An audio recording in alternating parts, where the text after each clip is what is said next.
One Last Step, Tara Mills Mystery, Book 1, Chapter 10. Tara sat at the edge of the bed in her hotel room, flicking through channels. She and Warren didn't speak at all on the ride back to the hotel. Once they arrived, he went back to his room with just a simple goodnight, leaving Tara unsure of her future on this case. His words at the station did hit her hard. Her past was something that she had tried to keep buried for so long, but at times, that trauma crept up on her without warning, taking hold of her. It was the screams that triggered it. That much she knew. And she wondered if maybe her trauma did lay too deep. Maybe she was just too damaged. Tara shook off her thoughts as her phone beeped and she reached for it hurriedly, realizing that she had barely checked her phone all day and that it was probably John. When she looked at it, she saw a couple of texts and a missed call, and she immediately called him. "Hey," he said after picking up on her second ring. Tara could already hear the disappointment in his voice. She started, "I'm so sorry. I've been so busy today, I didn't even see your text." "Yeah, I figured." A brief moment of silence lingered between them until Tara tried to ease the tension. "So, did your parents still come for dinner?" she finally asked. "Yes, they did. I really wish you were here though," he said as his voice trailed off. Tara felt a frustration boil at John's words. How dare he try and make me feel guilty, she thought. This had been something they spoke about a number of times, that for certain cases she would have to pick up and leave, and he gave her his full support. But now it seemed as if those conversations never existed. "John, you know this is a big opportunity for me, right? We've talked about this. Yes, I know." He did let out a big sigh, the tension easing slightly in his voice. He took a deep breath again as he began to grasp how unfair he was being to her. It was just a bit shocking to get a text that he was suddenly flying to another state.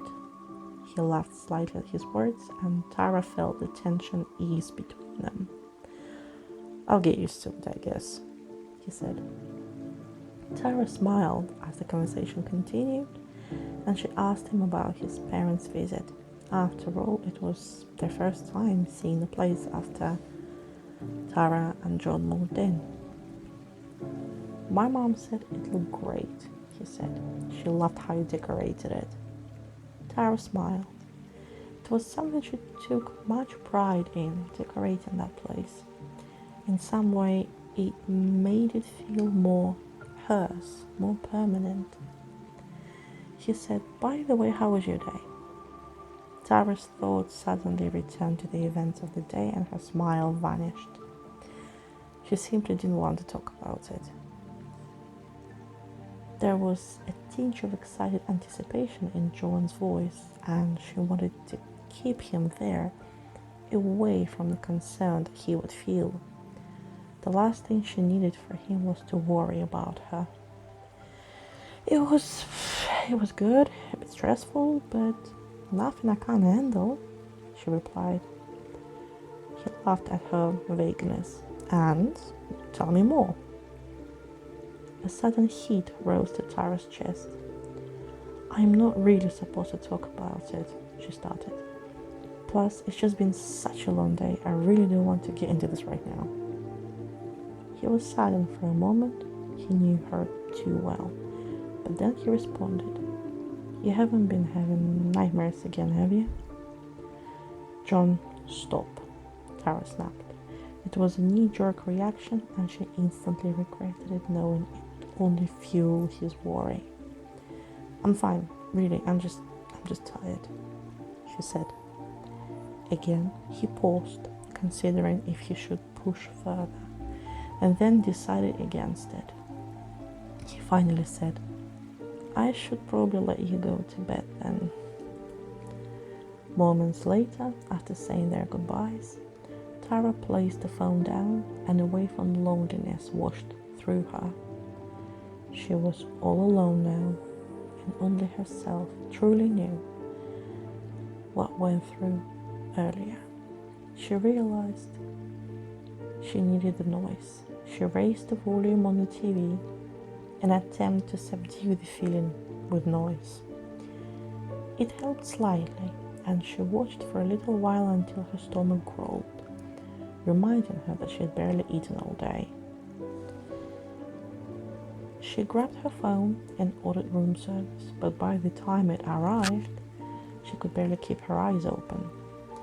The exhaustion finally hit her. She scarfed down her food, got ready for bed, and lay back down.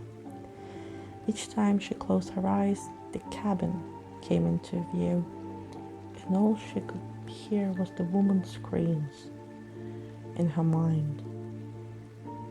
But when she couldn't bear it anymore, she picked up the remote, raised the volume even higher, and closed her eyes again.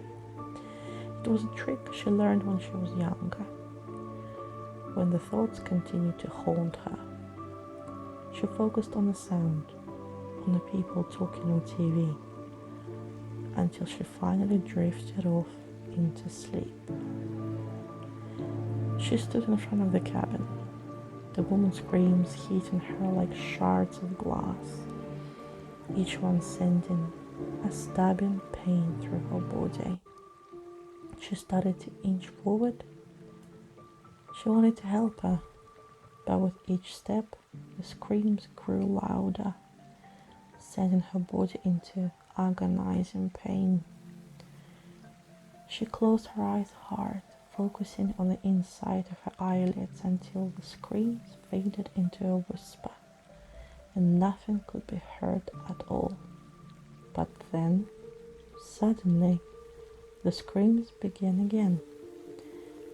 They started quietly, building in volume upon each one, and as they became clearer, Tara realized the screams were different. They didn't sound like a stranger's scream at all. They sounded like her mother's.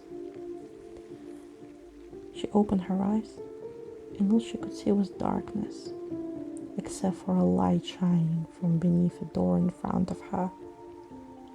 She was in a closet. She could smell the soft leather of her mother's jacket that she wore everywhere she went. And as Tara looked down at her feet, she was met with the cold, bare feet of her younger self, the feet of a little girl. Her mother's screaming got louder, and Tara reached for the doorknob. She held it in her grasp for a moment, and it vibrated in her shaking hand. But she was just too afraid to turn it. Suddenly, her body jumped at the sound of a door flung open in the distance. She heard one more agonizing scream, and then it faded into nothing, until it was replaced by a whispering that Tara recognized as her father's. She hadn't even known that her father was home, and the sound of his cries frightened her, for she had never heard her father cry. Maybe he was looking for her.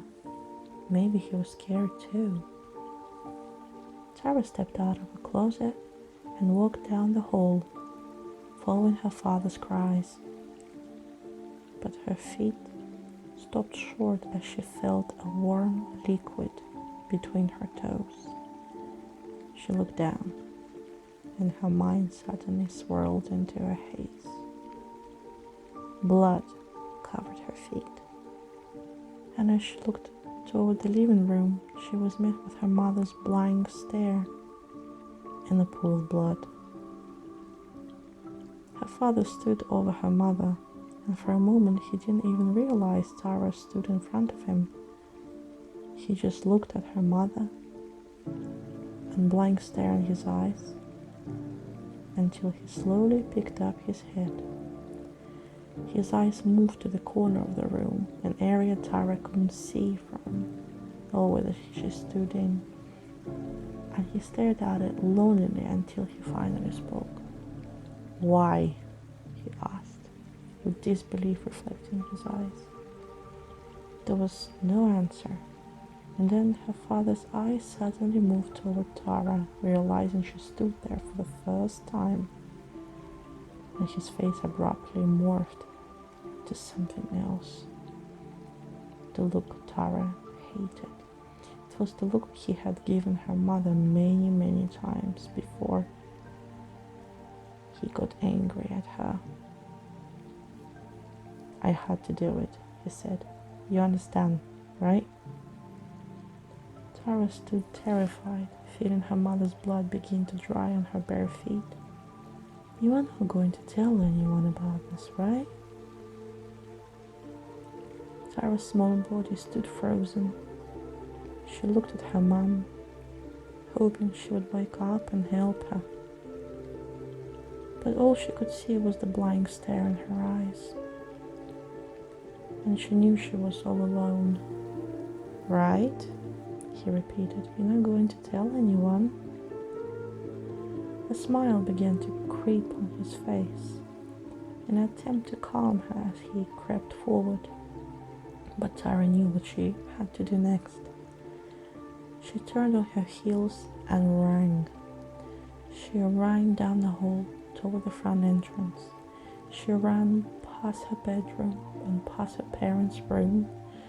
She could see the front door as she approached the dining room, and she heard his footsteps behind her begin to pick up into a run.